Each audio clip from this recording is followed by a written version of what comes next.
Assalamualaikum warahmatullahi wabarakatuh. Salam sejahtera untuk kita semua. Shalom, Om Swastiastu, Namo Buddhaya, dan salam kebajikan. Dewan Juri yang arif dan bijaksana, perkenalkan kami dari tim Bakap Pitue yang akan bertindak selaku pihak pro terhadap mosi perdebatan kita kali ini. Dewan Juri yang terhormat, mosi perdebatan kita kali ini berakar pada maraknya kasus kekerasan seksual yang terjadi pada anak-anak di Indonesia. Berdasarkan data dari Kementerian Pemberdayaan Perempuan dan Perlindungan Anak per tahun 2023 mencatat bahwa jumlah kasus kekerasan hingga tindak kriminal terhadap anak mencapai 9.645 kasus, yang dimana data tersebut menunjukkan adanya peningkatan dibandingkan pada tahun 2022 sebanyak 9.588 kasus kekerasan seksual terhadap anak-anak. Selain itu, banyaknya kasus penyimpangan seksual seperti lesbian, gay, biseksual, dan transgender atau LGBT yang semakin mewarnai kompleksitas permasalahan seksual pada anak. Kompleksitas permasalahan tersebut sejatinya menjadi tamparan keras bagi orang tua, pendidikan, praktisi, bahkan bangsa Indonesia sendiri yang notabene-nya dikenal sebagai bangsa yang sangat menjunjung tinggi nilai-nilai moral. Setidaknya terdapat 3 alasan yang menjadikan kekerasan seksual terjadi pada anak, yaitu yang pertama faktor lingkungan, yang kedua lemahnya hukum yang memuat efek jerah, dan yang terakhir minimnya literasi terkait seksual di Indonesia. Oleh karena itu, Dewan Juri yang terhormat, dibutuhkan upaya dari pemerintah sebagai decision maker dalam menentukan suatu kebijakan atau aturan yang selaras dengan upaya melakukan langkah preventif dalam menjaga dan mengarahkan peran generasi muda. Dalam hal ini, kami merekomendasikan untuk menambahkan pendidikan seksual pada anak, di mana status quo menunjukkan bahwa pendidikan seksual yang saat ini masihlah dianggap tabu oleh masyarakat. Pada hakikatnya, dapat menjadi garda terdepan yang dapat melindungi anak dari kekerasan seksual.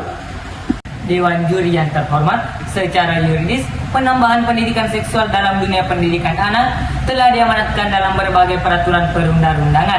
Misalnya saja pada pasal 11, pasal 18 ayat 1 dan 2, serta pasal 55 huruf B Undang-Undang Nomor 17 Tahun 2023 tentang kesehatan, yang pada intinya menekankan pada pentingnya edukasi mengenai seksual dan kesehatan reproduksi yang seyogianya didapatkan sejak usia dini.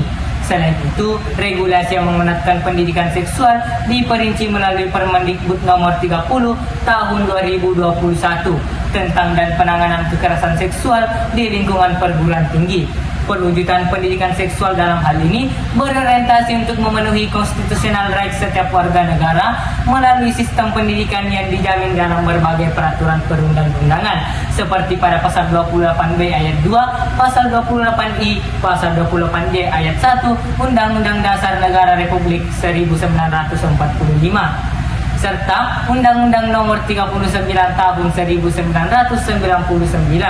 tentang hak asasi manusia. Atas legal framework tersebut, maka penambahan pendidikan seksual telah memiliki legalitas dan dapat diterapkan dalam sistem pendidikan nasional. Kemudian, Dewan Juri yang terhormat, marilah kita melihat status quo pada tataran teoritis. Profesor Satip Jora Harjo dalam teori hukum progresif menyatakan bahwa hukum sejatinya harus mampu mengikuti perkembangan zaman dan mampu menjawab permasalahan yang ada di masyarakat. Berdasarkan status quo, secara de jure, Indonesia telah memiliki legal framework untuk menambahkan pendidikan seksual dalam kurikulum pendidikan anak.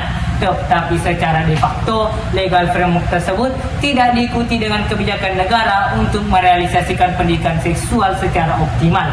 Oleh karena itu, kami mendorong penambahan pendidikan seksual dalam kurikulum pendidikan anak untuk menyelesaikan permasalahan seksual di Indonesia. Hal tersebut penting dilakukan mengingat dalam teori efektivitas hukum 3 elements of legal system menempatkan masyarakat sebagai subjek hukum yang paling menentukan efektif atau tidaknya pemberlakuan suatu peraturan perundang-undangan. Maka peran masyarakat dalam menyelesaikan permasalahan seksual di Indonesia harus dimulai dari sekolah untuk mencetak generasi masyarakat yang diberi pengetahuan, pemahaman, dan ruang praktik terhadap permasalahan seksual.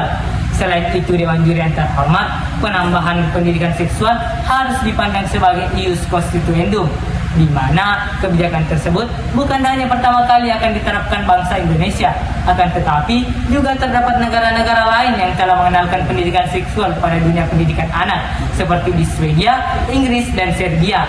Di negara Swedia menjadi salah satu negara yang memiliki pendidikan seksual terbaik di dunia, di mana mereka menerapkan pendidikan seksual dengan status wajib sejak usia 9 tahun. Sedangkan di Serbia, pendidikan seksual juga menjadi hal yang wajib diajarkan di sekolah umum pada tiap tingkatan sekolah. Mereka beralasan bahwa pendidikan seksual menjadi wajib berdasarkan pandangan progresif tentang seksualitas dan kesetaraan gender. Oleh karena itu, kebijakan-kebijakan negara lain tersebut pada hakikatnya dapat diadopsi oleh Indonesia dengan melakukan penyesuaian dengan berdasar pada teori The Law of Non-Transferability of Law yang dikemukakan oleh David M. Turubek yang menyatakan bahwa kebijakan negara lain dapat diterapkan pada suatu negara dengan melakukan penyesuaian. Oleh karena itu, sebagai bentuk penyesuaian, maka penambahan pendidikan seksual bagi anak seyogianya dimasukkan dalam kurikulum pada setiap sekolah dengan disesuaikan dengan nilai-nilai yang berlaku di masyarakat.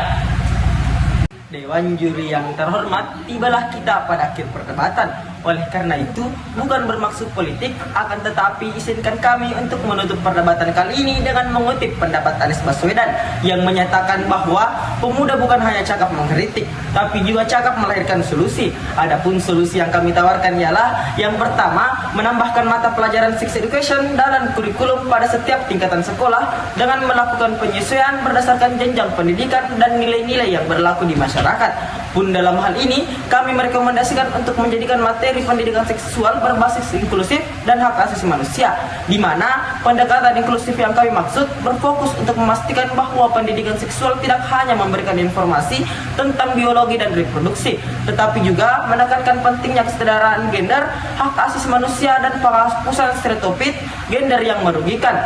Dan yang kedua, menjalin kerjasama antara Komisi Penyiaran Indonesia, Kementerian Pendidikan dan Kebudayaan, serta Kementerian Pemberdayaan Perempuan dan Perlindungan Anak untuk memasifkan sex education melalui iklan-iklan di siaran TV nasional maupun media sosial dan memblokir konten-konten yang tidak pantas untuk anak.